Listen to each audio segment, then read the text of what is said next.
حضور اکرم صلی اللہ علیہ وسلم رحمت للعالمین مبعوث ہوئے اور آپ کا مقصد عالی مخلوق کی اصلاح کا تھا، بندوں کو قتل کرنے کا نہیں تھا، جیسا کہ حضور نے ایک سریے میں حضرت علی کرم اللہ وجہ الکریم کو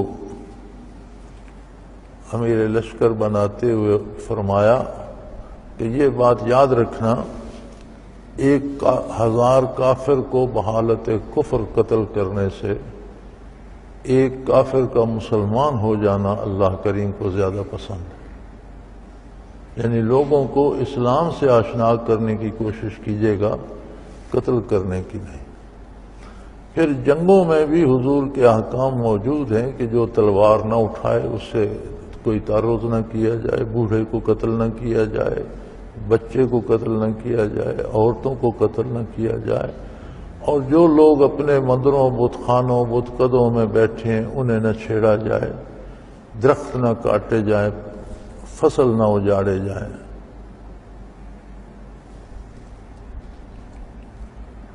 تو اسلام بنیادی طور پر جنگ کی سرے سے نفی کرتا ہے۔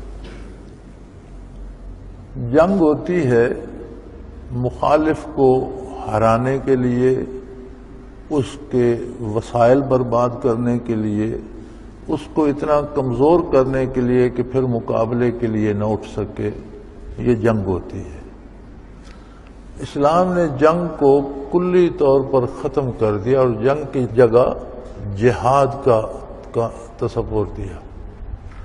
جہاد دوسرے کو نیچا دکھانے کے لیے نہیں ہوتا بلکہ حق کو ظاہر کرنے کے لیے ہوتا ہے۔ جہاد اس کوشش کا نام ہے جس میں باطل کو باطل اور حق کو حق واضح کر دیا جائے۔ اس کے لیے بندوں کو قتل کرنا ضروری نہیں ہے۔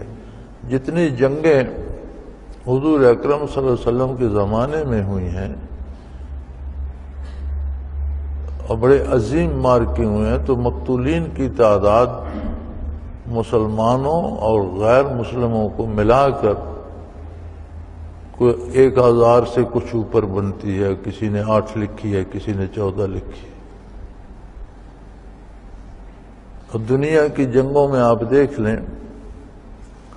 جنگ عظیم اول میں دیکھ لیں تو تعداد لاکھوں میں ہے، جنگ عظیم دوم میں دیکھ لیں تو کتنے لاکھوں میں تعداد ہے۔ اور اب بغیر جنگ کے آج کل کہیں اعلان جنگ نہیں ہو رہا، لیکن پوری دنیا کو انسانی خون سے رنگین کیا گیا ہے، کر دیا گیا، اور دعویٰ یہ ہے کہ ہم امن قائم کر رہے ہیں۔ یعنی دعویٰ ہے کہ ہم دہشت گردی ختم کر رہے ہیں۔ دہشت گردی کیا ہے کہ جی کچھ لوگ دوسروں کو قتل کر دیتے ہیں، اس کا جواب اس سے زیادہ لوگوں کو قتل کرنے سے دیا جا رہا ہے۔ وسار انصاری کا ایک شعر ہے کہ نئے طور ہیں نئے زمانے کے لیے، آگ ہی لائی گئی آگ بجھانے کے لیے۔ یعنی پہلے آگ لگی ہے، یہ مزید شعلے بھڑکا رہے ہیں کہ یہ پہلے والی آگ نیچے دب جائے گی۔ آگ تو دب جائے گی لیکن وہ گھر تو جل جائے گا۔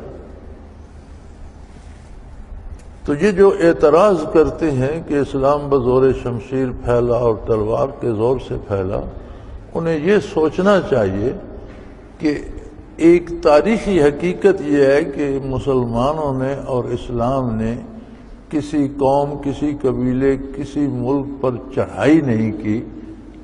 جتنی جنگیں عہد نبوی میں ہوئیں، عہد صحابہ کرام خلفائے راشدین میں ہوئیں، جوابی جنگیں تھیں۔ جس ملک سے مملکت اسلامیہ کو خطرہ محسوس ہوا، اسے بجائے اس کے کہ وہ گھر آ کر لڑے، اس کے گھر جا کر مسلمان لڑے۔ اور یہ ایک کامیاب جنگی طریقہ ہوتا ہے کہ آپ اپنے صحن کو میدان جنگ نہیں بننے دیتے، جنگ اگلے کے صحن میں لے جاتے۔ یہ ایک کامیاب جنگی چال ہوتی ہے اور یہ بڑی مشکل ہے، ہر کوئی ایسا نہیں کر سکتا۔ اب خدا نخواستہ ہم فرض کر لیتے ہیں، اللہ نہ کرے ایسا ہو، لیکن اگر ہندوستان اور پاکستان میں جنگ ہوتی ہے اور ہندوستان کی فوجیں پاکستان کے اندر آ کر لڑتی ہیں، تو جو ان کا نقصان ہوگا پاکستان کی جو فوجوں کا نقصان ہوگا، اس کے ساتھ پاکستان کے سویلین بھی مارے جائیں گے۔ لیکن اگر پاکستان ہمت کر کے جنگ کو بارڈر کے اس طرف لے جاتے اور لڑائی ادھر ہوتی ہے تو پھر وہ جو سویلین مریں گے وہ ان کے مریں گے، جو تباہی ہوگی ان کے علاقے کی ہوگی، شہر اجڑیں گے ان کے اجڑیں گے۔ تو یہ جنگی حکمت عملی مسلمانوں کی تھی